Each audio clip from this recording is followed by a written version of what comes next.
Top quality और consistent performance के लिए सिर्फ सिल्वर पंप नाम याद रखना। અને હત્યા કરનાર રાજ કુશવાહા અને સોનમ સહિત કુલ 4 લોકો છે। હવે આખો હત્યાનું જે ષડયંત્ર છે તે કેવી રીતે ઘડવામાં આવ્યું છે, કોણ કોણ તેમાં સામેલ હતું ને કેવી રીતે હત્યા કરવામાં આવી તેને લઈને પણ આપણે વાત કરીએ। આ ચોંકાવનારા ખુલાસા જોઈએ। સોનમે હત્યારાઓને 20 લાખ રૂપિયાની લાલચ આપી હતી। જી હા, 20 લાખ રૂપિયા લઈ જાઓ અને મારા પતિની હત્યા કરી નાખો, આ પ્રકારનું એક વલણ અને તેનું અપનાવ્યું હતું સોનમે।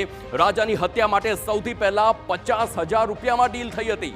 50,000ની ડીલ 20 લાખ સુધી કેવી રીતે પહોંચી એ પણ આપને બતાવીશું। 50,000ની ડીલ થઈ અને ત્યારબાદ 23 મેના રોજ સોનમ ફોટોશૂટના બહાને રાજાને પર્વત પર લઈ ગઈ હતી। તે પોતાના હનીમૂન પર હતા, તે શિલોંગમાં હતા અને શિલોંગમાં પર્વતીય વિસ્તાર હોવાથી ફોટોશૂટના બહાને તેને પર્વત પર લઈ ગઈ હતી। સોપારી કિલર્સ પણ સોનમ અને રાજા સાથે તે પર્વતમાં તેમની પાછળથી જ આવતા હતા, કારણ કે હત્યાનો પ્લાન રાજા કુશવાહાની હત્યાનો પ્લાન હતો।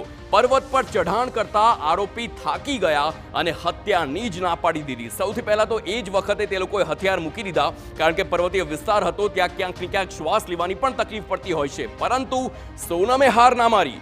સોનમ પોતે વિધવા થવા જ માંગતી હતી, કારણ કે સોપારી કિલર્સને ત્યારબાદ 20 લાખની લાલચ આપી કે જો અહીંયાથી તમે પરત નહીં ફરો, જો મારા પતિની હત્યા કરશો તો 20 લાખ રૂપિયા હું તમને આપીશ, પરંતુ આ રાજા રઘુવંશીને તમારે મારવાનો જ છે, આ પ્રકારનું તેણે જણાવ્યું હતું।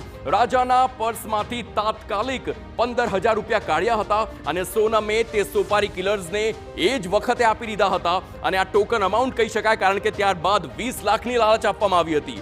સોનમ પાછળ રોકાઈ ગઈ અને ત્યારબાદ સોપારી કિલર્સ રાજાની પાછળ ગયા અને ત્યારબાદ હત્યાને અંજામ આપવામાં આવ્યો। જી હા, આખો ઘટનાક્રમ જુઓ। આરોપી વિશાલે રાજાના માથા પર કુહાડી મારી અને ત્યાં જ તે પર્વતીય વિસ્તારમાં જ્યાં ફોટોશૂટ માટે ગયા હતા ત્યાં જ તેને મોતને ઘાટ ઉતારી દીધો। હત્યા બાદ લાશને પણ એવી રીતે ખીણમાં ફેંકી કે લોકોને ખબર જ ના પડે, પરંતુ પોલીસથી કશું છૂપું નથી રહેતું। આ જ વાતનો પુરાવો કે શિલોંગની એ ધરતી પરથી તે ખીણમાંથી તેનો મૃતદેહ મળી આવ્યો અને આખો જે કેસ છે તેનો ભેદ પણ ઉકેલાઈ ગયો છે। જી હા, આખો જે ખુલાસો છે તે ખૂબ જ ચોંકાવનારો કહી શકાય, કારણ કે હવે આખી આ ઘટનામાં આગળ શું તપાસ થાય છે તે પણ જોવું રહ્યું। આપને જણાવી દઈએ કે મધ્યપ્રદેશના રાજા રઘુવંશીની હત્યાના કેસમાં તપાસનો ધમધમાટ હવે પૂરજોશમાં ચાલી રહ્યો છે। ઇન્દોરમાં આવેલા આરોપીઓના ઘરમાં પોલીસ દ્વારા તપાસ હાથ ધરવામાં આવી છે। વિશાલ ચૌહાણના ઘરે પહોંચી છે શિલોંગ પોલીસ અને ક્રાઇમ બ્રાન્ચની ટીમ। હત્યા સંબંધિત હથિયારો અંગે પણ પોલીસે શોધખોળ હાથ ધરી છે। આરોપી આનંદ કુર્મીની પણ ટ્રાન્ઝિટ રિમાન્ડ પર તેને મોકલવામાં આવ્યો છે।